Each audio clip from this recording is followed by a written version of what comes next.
These are moringa leaves stored in the fridge for 7 days. Look how fresh and green they are. There are many creative ways you can cook and consume moringa. Today I'm going to share 3 of my favorite dishes with you. For this dish, I soak half a cup of skinned moong dal in water for half an hour, wash it and cook it in a clay pot. Then I add some crushed ginger. In most South Indian cooking, they add asafoetida to lentils. But asafoetida is known to lower blood pressure and is a strong nervous stimulant, so I avoid it in my cooking. I recommend seniors to choose moong dal because it does not produce as much gas as other lentils. Moreover, it is high in antioxidants and nutrients. It keeps the system cool, but most importantly, it is easily digestible. As the dal gets soft, I add 1 teaspoon of turmeric powder, 1.5 teaspoon of cumin powder, and half teaspoon of black pepper powder. Black pepper powder is a must when you use turmeric because the pepper helps to assimilate the goodness of turmeric into the cellular level in our body. I also add 1 chopped really red ripe juicy tomato.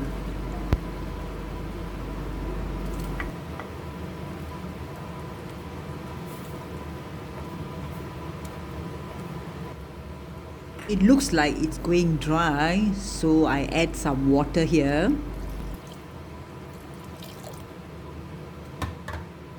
So not forgetting to add salt. I use organic Himalayan salt here. Then I add half a cup of thick coconut santan and bring it to a boil. As soon as it starts boiling, I add the moringa leaves.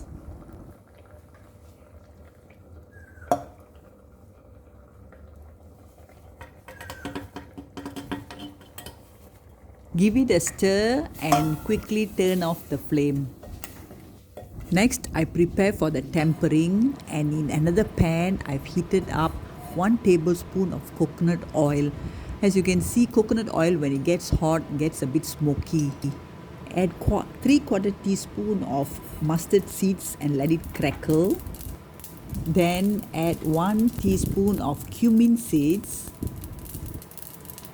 Next, I add 4 to 5 thinly sliced shallots.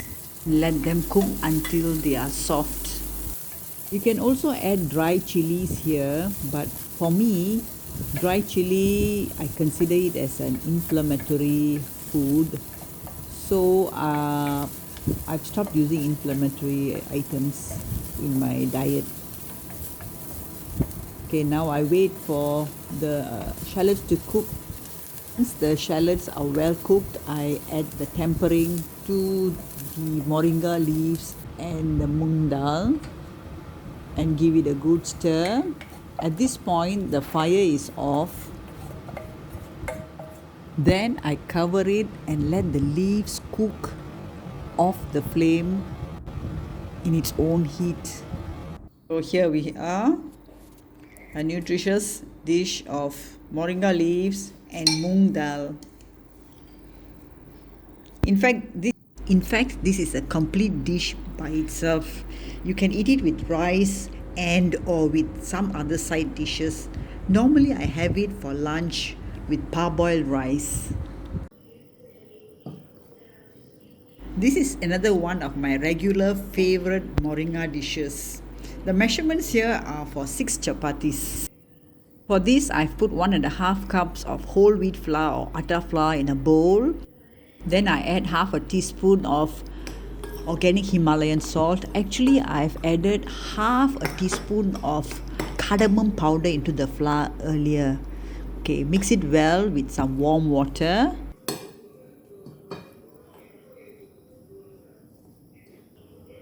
We want to mix the flour well and make a soft dough. Once it becomes a soft dough, I add half a cup of moringa leaves onto the dough and further mix it in.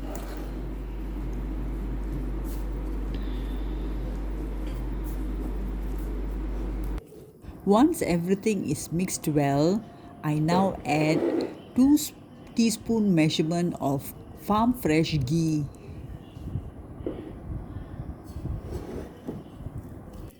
Knead the dough further and divide them into 6 round balls. Then we keep it aside for a while. After an hour, I prepare to roll out the dough. Sprinkle some flour on the board and then take each dough and roll it out thinly. This is like making chapati bread.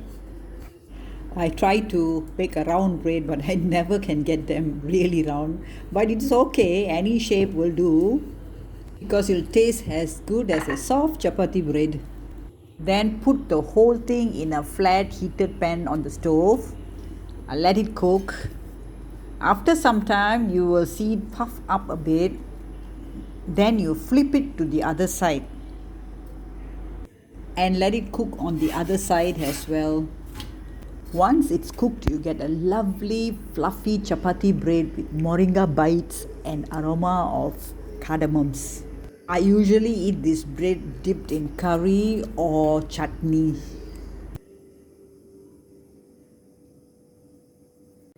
Moringa Tahran is a dish that I learned from my mom. It was my favorite since childhood. Here I've taken 300 grams of moringa leaves and mixed in half a teaspoon of Himalayan organic salt. Then I add 1 tablespoon of coconut oil to a hot pan. Add half teaspoon of mustard seeds and let them crackle. After that, I add 3/4 teaspoon of crushed urad dal together with half a teaspoon of cumin seeds.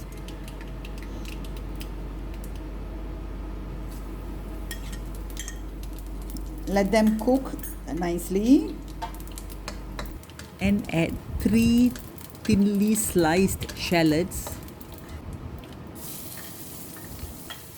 Stir them well until the shallots get soft.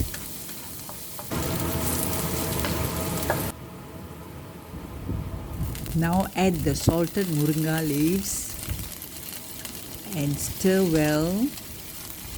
Let it mix well with the tempering. There's a tendency for the leaves to get overcooked. Ensure that it's not overcooked. Now lower the flame a bit. Once it's all well combined, we add another superfood, that is grated coconut.